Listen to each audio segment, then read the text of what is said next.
Hello বন্ধুরা, হাতির মুখোশ বানাতে এই মেটেরিয়ালসগুলো নাও। তারপর একটা হার্ড পেপারে ঠিক এই রকম শেপের একটা ড্রয়িং করো।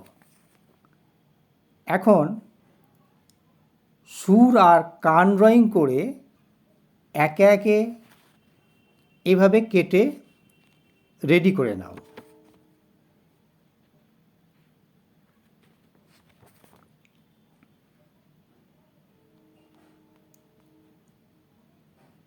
এটা কান হয়ে গেল। এবার সুরটা ঠিক এই রকম করে রেডি করে, ঠিক এভাবে রেডি করে মেন শিটের উপরে এভাবে স্ট্যাপলার দিয়ে আটকে নাও।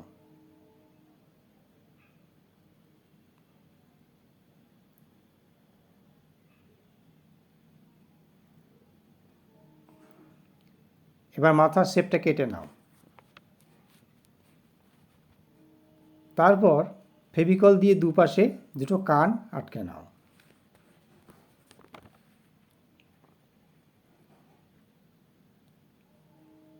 এবার চোখটা কেটে নিলেই দেখো হাতির শেপ এসে গেল।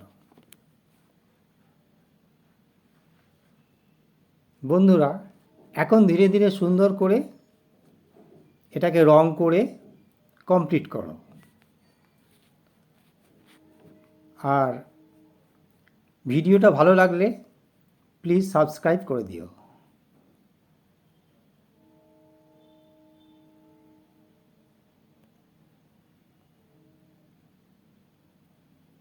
শেষে ব্ল্যাক লাইন দিয়ে এভাবে ফিনিশিং টাচ দিয়ে দেবে, তাহলে দেখতে সুন্দর হবে।